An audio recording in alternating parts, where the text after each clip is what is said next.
Hello everybody, this is Albert and here's the brand new Redstone tutorial series. Today we're gonna be studying logic gates. As you probably know, well, of course you know, because technically you should have done it in physics at school. Uh, yeah, I'm not gonna give you an explanation of logic gates in reality. Basically logic gates in Minecraft define what the output is depending on the input, and or on the different number of inputs. Oh yeah, by the way, Nick is also here on the server. Say hi, Nick. Hello.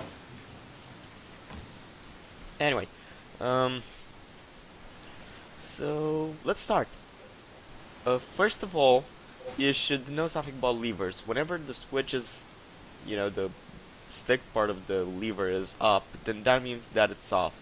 When it's down, that means that's on. Nick, stop screwing everything up. So the purpose of this tutorial, most levers will be off at the beginning. Also, in case you didn't know, when talking about truth tables, which basically tells you what the output is depending on the input, 1 is on and 0 is off. Okay? So, yeah, that's pretty much it.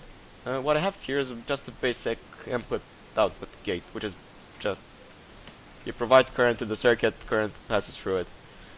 The truth tables for this is A equals 1, basically input A equals 1, and the output, the output is 1. Some logic gates have multiple outputs, but we won't be seeing any of them in this video.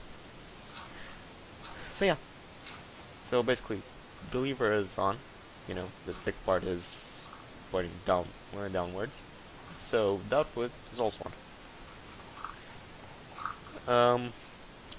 The other possible option to this is when it's off, when the input is off, when the input is 0. And yeah, the output is also 0 in the basic input-output gate. It doesn't necessarily have to be like this. You can also just have the lever there and provide the current. Anyway, the second gate is the NOT gate. Over here, if you provide current to the redstone torch, as you probably have learned the day, as you probably have learned in the redstone basics tutorial, if you provide current to the block the redstone torch is connected to, the redstone torch turns off. Right? That's what makes the NOT gate. So, yeah. If it's off, if the input is off, the output is on. And if the input is off, if the input is on, the output is off. As you can see in the truth tables as well. A equals 0, O equals 1. And A equals 0, O equals... A equals 1, O equals 0, and A equals 0, O equals 1. Quite annoying to say. What I have here is an OR gate. It basically has 2 inputs. Yeah, we're getting fancy now. So, right now, both inputs are off, and therefore the output is off as well. As you probably see in the truth tables here. What's this? But if any of the inputs are on, or if both of them are on, the output is also on. This can be quite useful, as you probably haven't noticed.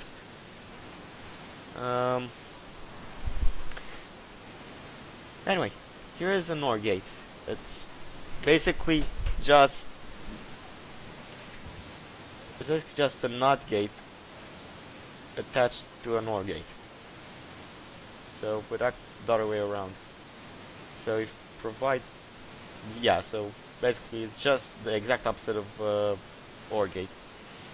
If you provide current to it, the output is off. If you don't provide any current to it, the output is on. Here's an AND gate. Well, AND gates are different from OR gates and the basic gates because in this case, in this particular case, unless both inputs are on, the output will be off. So if both inputs are on, the output will be on as well. This is how you build it. Nothing special. I'll give you a second here to figure out how it's built. So no matter. Anyway, you can see the truth tables here. You can pause the screen if you want to check them out. And yeah, that's pretty much it. This is an AND gate. Um, Basically, it's just it requires one less stick to build because that one uses redstone torch there. This one doesn't. So yeah, it's basically just acts like another NOT gate combined to an AND gate. So in this case, only if both switches are off, then both the output be on. So if any of the switches is on, the output will be on as well. If both switches are on, then the output will be off. Yeah. So that's pretty much it for the really basic gates. Now we're moving to, well, the first slightly more complex gate, the XOR gate. The XOR gate is a bit more difficult than the other gates, but it has a lot more uses. How you build it is, well, let's start from the inputs, shall we? First of all, we have two inputs providing current, or not providing current, to two blocks on which two redstone torches sit, with redstone in between them, which leads to another block with a redstone torch on it. There are also two redstone torches attached to the blocks the two redstone torches are standing on. Yeah. You can figure out the design for yourself. Anyway, what the XOR gate does is basically, if both switches are on or off, the output will be off. But if any single one of the switches is on, the output will be on as well. So, yeah. This is the exact opposite of the next gate I'm going to talk about, which is the XNOR gate. And it basically has the same structure, but with the NOT gate attached at the end of it.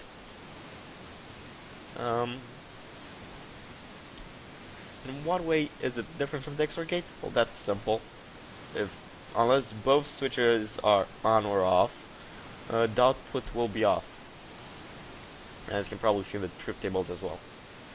So that pretty much concludes my tutorial on the very basic logic gates you can find in Minecraft. There are more complicated things like latches and flip-flops, which we'll be talking about later on, but that's it for now. See ya, and hope you enjoyed the video.